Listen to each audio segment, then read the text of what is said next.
Back everyone. This is Power 73, bringing you the blast from the past MWC99 cast. Today we have the Alliance and Snap, Krackle, and Die facing off. These two orders were two of the better orders to be playing back in the day in 1999. A back in the day experience I wasn't really a part of, but I'm glad to catch up on these memories here. I mean, these guys setting the tone for tournament play across the aeons in terms of Myth 2 strategy. This is like the Stone Age of Myth, so to speak, and at the same time it's Golden Age in many ways. So with that in mind, I guess it's worthy to know Alliance is in lead right now. They took the first game by storm, winning 19-8. They were able to capture Snap's home flag, but Snap was able to get off a contest, score some points, so the difference wasn't as large in terms of points scored between the two teams. So breaking down the players on each team here, for Alliance we have Synapse. Sporting him is the Vulch, Opus, City Hunter, Mortor, Red Dog, and Zap. And in the south we have Kensai, Giblet, Copper, Dinsdale, Taoist Chi, and Rust Dragon for Snap. Kensai taking the captain's position once again for Snap. Same to go with Synapse in that matter. Last game we saw Alliance send a large force mid. Meanwhile, Snap pressed the two flanks.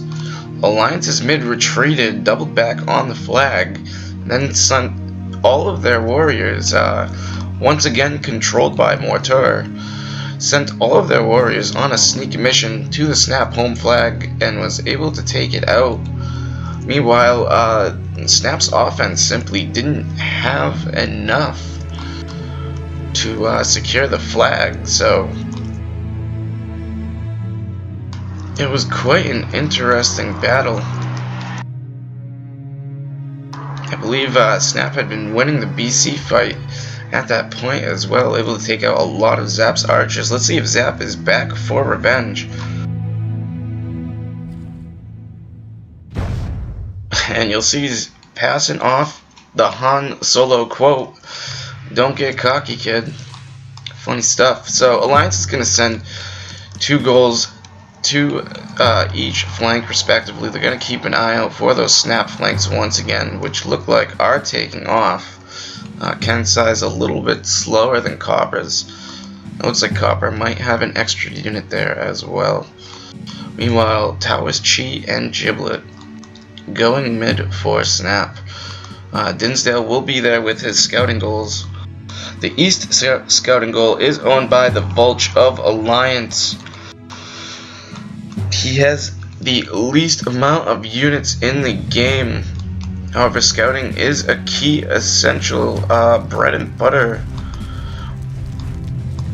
value when it comes to Myth team play and competitive play, and even in co-op play. You need to see what the enemy is doing or have an idea of what will happen once you see those units. Otherwise, you can be in quite a bit of trouble. Looks like Alliance is going to win the mid here again. I mean, they have such a large unit advantage. Snap playing safe, backing off there without too much engagement. I think Giblet wants to let off a flame arrow here, but it's going to actually dud on impact. He went to drop that off, hit by a flame arrow from City Hunter. And that's going to cause Giblet's flame arrow to not go off at all, and he ends up returning a flame arrow to his opponent. You can see it on the map right there. On the terrain, rather. And it looks like the snap flanks are coming in here. They're gonna come and pinch Alliance's mid. Alliance shaping up to show a lot more attention to the eastern flank. It looks like City Hunter might drop off Flame Hero here. And all those archers are gonna get their shots off early. Very little control clicking. I don't think City Hunter's even aware of what that archer is doing, quite honestly. Will it survive? He is microwing it. Kensai's trying to push over here, but he has the full attention of this Alliance mid-force. No one else is really applying the pressure. And really, you don't have to take mid here, you only need to take the home flag. Which happens to be covered by some Thrall. I mean, Snap seems fit at trying to push mid here from multiple angles. We'll have to see how this works out. Looks like Mortar is splitting up his warriors a bit. He's going to continue controlling both packs on his own. But he's most definitely looking to push Copper at one point.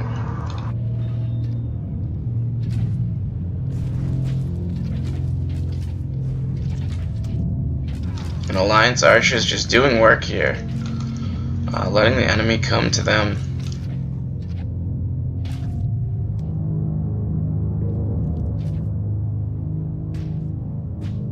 Alliance pretty much setting the tempo. I mean, once again, Snap doesn't really need to be in this area of the map at all. They only need to push their opponent's flag.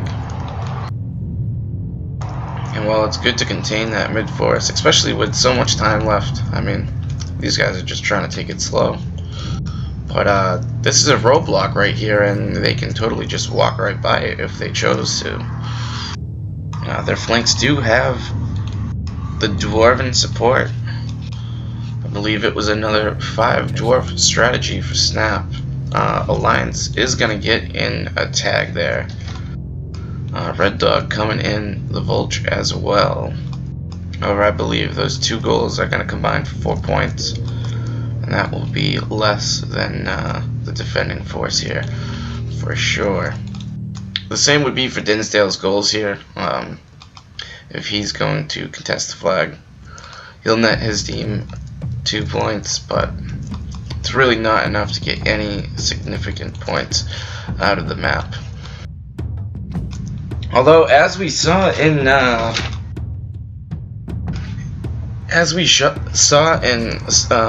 Mac Gamers Guild Sucks at Myth 2 match, which came down to 2 points, you know, sometimes that can make or break a match.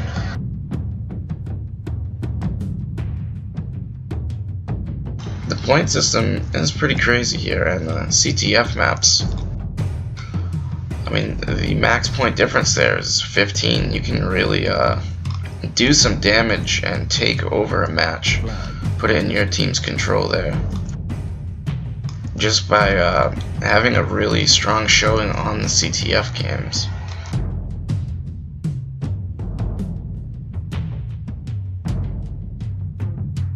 We're going to throw those beautiful detailed textures back on, provided by John God.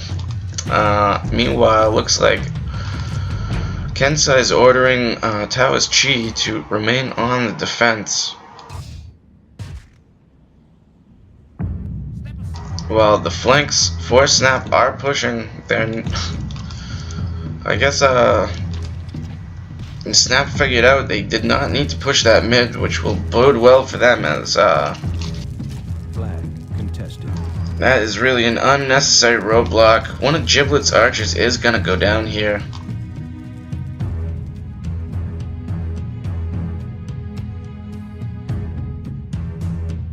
And I don't know if Snap is setting enough on offense. I mean, there's no dwarves on defense. Alliance doesn't even have dwarves on their high ground this game. The previous game, their dwarves were defending that high ground. This game, it looks like they've only opted for 1 dwarf total. And it is with that offensive force protecting them from a melee rush. Oh, we found another dwarf for Alliance. Flag contested. Yeah, as noted, a lot of their melee going back on defense. Kensai get dwarves up on the ramparts, the battlements of the keep.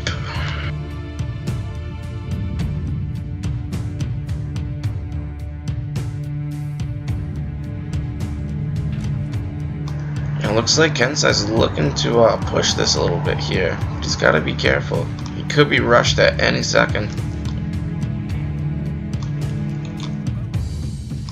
And Giblet putting in some work here.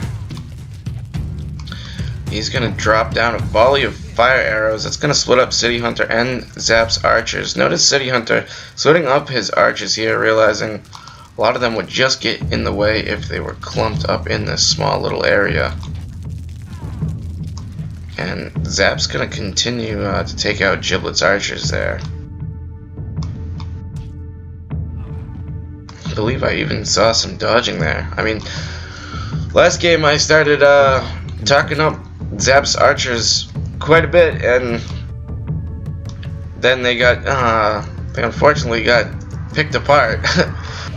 But he does seem to be one of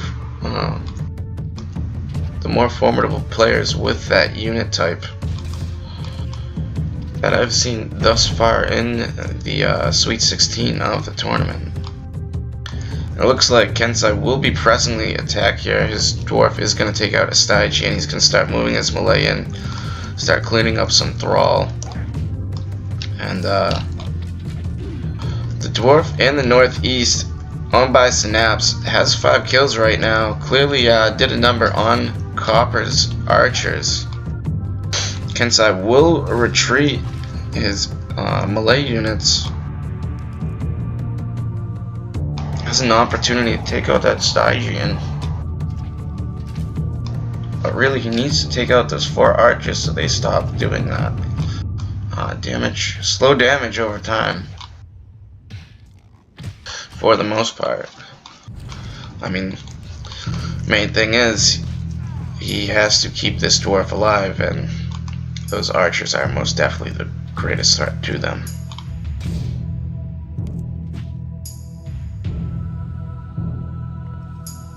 So Alliance is opting to go around here. I believe this line on the map is for them. They're going to try and bypass these dwarves up on the ramparts.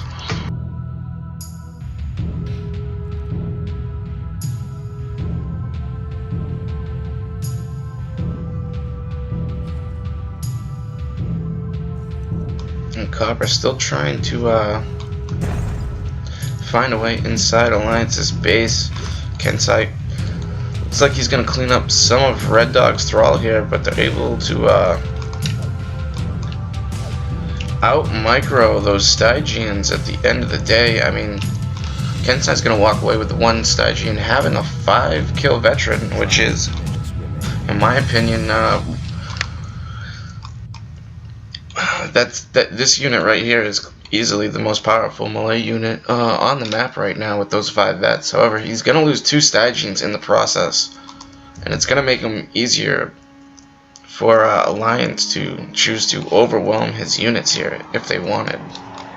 Of course, he moved the warriors back because those 4 defensive archers controlled by Synapse continuing to just deal damage. And with quite a long game, archers have even more value than they do in a short game.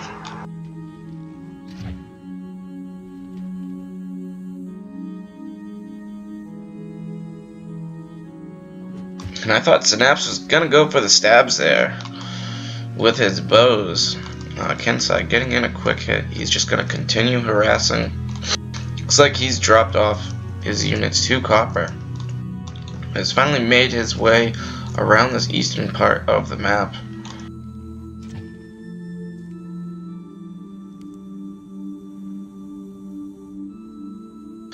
And City Hunter makes a note, archers are slow. I mean, that game time, it's like 14-16 minutes on these CTF cracks games. They're even, and I guess you could say they're even slower on these long games, but definitely gives them more of an opportunity to put in work. Especially, you know, you don't see the classic line up your archers and duke it out and see what happens and go from there. These players playing very carefully with their units for the most part. And it seems every time they do put themselves in a bad position, they certainly pay for it, so passive play is expected. This alliance force is going right around the ramparts. Snap is not keeping that force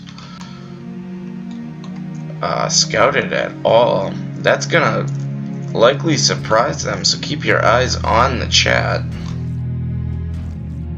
as Copper starts to go into this flag more. One of the offensive snap dwarves has been taken out by archers. Copper will be moving the remaining offensive dwarf into play here. However, it's taken quite a bit of damage, and without any footwork, that dwarf will go down pretty quickly. So it looks like Snap's offense is in quite a bit of trouble, and so is their defense.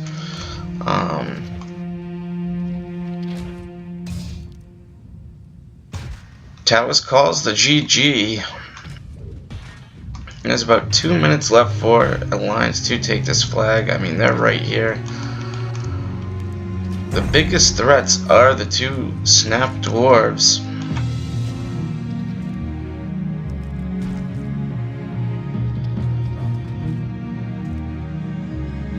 And it looks like half of that offensive force is gonna get cleaned up by Mortur's warriors. Alliance having strong showings on these first two crack CTF maps. Constantly splitting their forces up and knowing the right amount of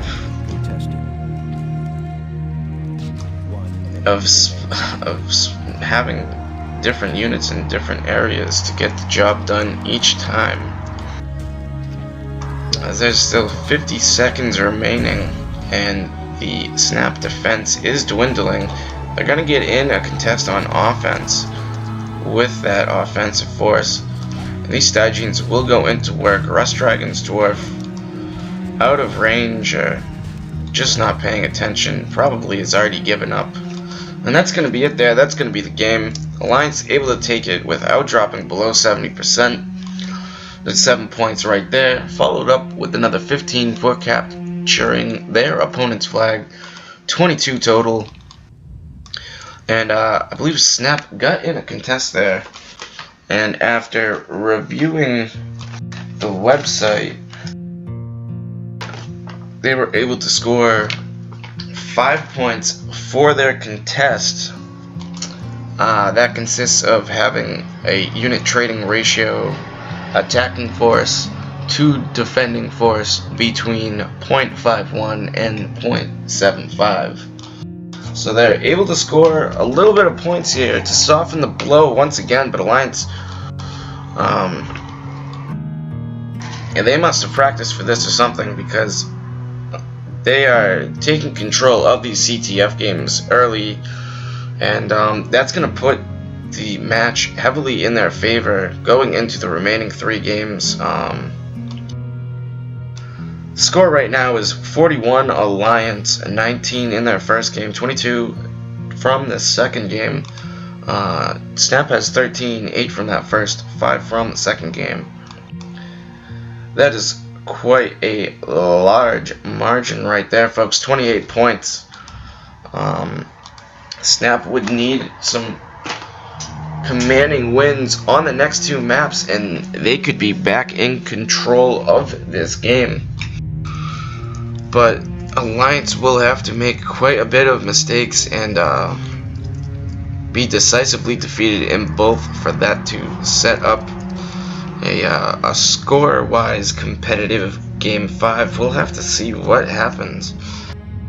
Let's go into the statistics here. Looks like Snap had an early lead in kills, but Alliance holding that mid position, regaining that lead in kills and damage, and maintaining it throughout the game.